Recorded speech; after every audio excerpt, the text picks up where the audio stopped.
그래서 이제 우리가 목도한 것은 이 짧은 집권 기간, 윤석열 대통령 집권 기간 때 검사들이 정권을 잡으면 어떻게 된다. 이걸 정말 낱낱이 보게 되었는데 우리 역사에서 다시는 이런 검찰 쿠데타가 일어나지 않게 하려면 어떻게 해야 될까요? 당장 1차적으로는 네.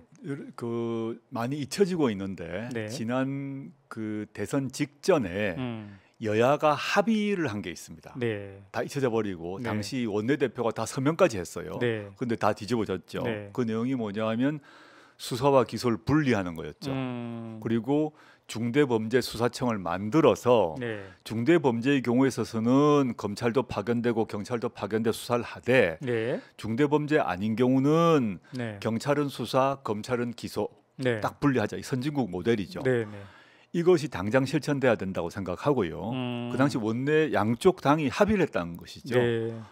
근데 윤석열 대통령은 그 합의문도 깨버리는 건데 이게 이제 되살릴 필요가 있고요. 네. 이거는 아까 우리가 희망컨대 200석이 된다면 네. 이걸 관철시켜야 된다고 생각합니다. 두 번째는 네. 많은 분들이 이제 알지 못하고 대중적으로도 알려지지 못한 과제인데 네. 네.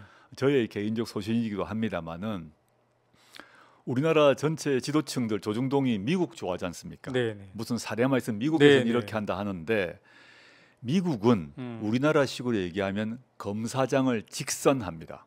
네. 즉 서울중앙지검장, 네. 부산중앙지검장, 광주지검장을 직선을 해서 네.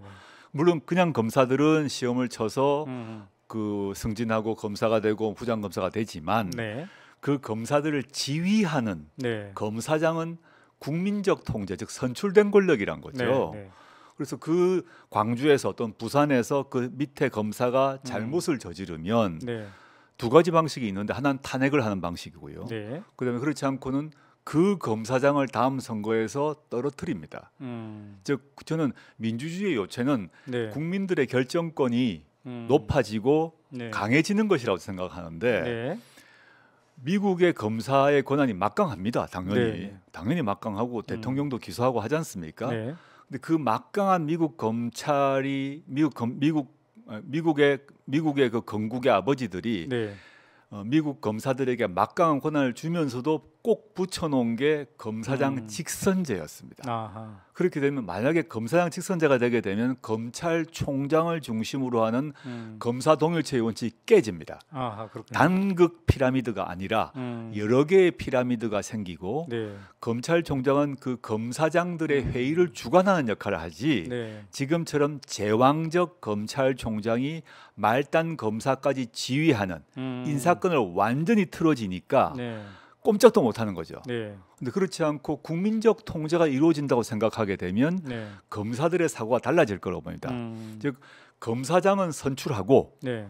잘못된 검사들은 국회에서 탄핵하고 이 두 개가 미국에서는 선출하거든요. 네. 예컨대 영국 같은 경우는 검사 탄핵 1년에 뭐 20명씩 저는 하는 걸로 알고 있습니다. 네. 아주 최근에 통계를 좀 봐야 되는데 이걸 가지고 그 나라에서 검사의 독립 또는 뭐 수사의 독립이나 공정성이 무너졌다고 아무도 얘기하지 않습니다. 즉 민주주의의 핵심은 제가 법고전 네. 산책에서 네. 얘기를 네. 계속합니다마는 네. 우리는 선출된 권력 그러면 정치인을 생각하죠. 대통령, 네. 국회의원, 지방의원 그런 선출된 정치인들을 우리가 뽑아야 된다는 생각만 하지만 네. 다른 나라 OECD 국가에서는 검찰도 네. 우리가 통제해야 된다. 즉 국민이 통제해야 된다. 네. 검사장은 뽑고 네. 평검사는 탄핵하고 네. 이걸 갖추고 있다는 거죠. 이렇게 되게 되면 저는 검찰 쿠데타가 일어나기 매우 어려울 것이다 생각합니다. 네. 네. 그때 만약에 법무장관을 계속했으면 검사장 직선제 이것도 좀 국민들에게 한번 얘기할 작정이었나요? 그런 꿈을 갖고 있었습니다. 그렇군요.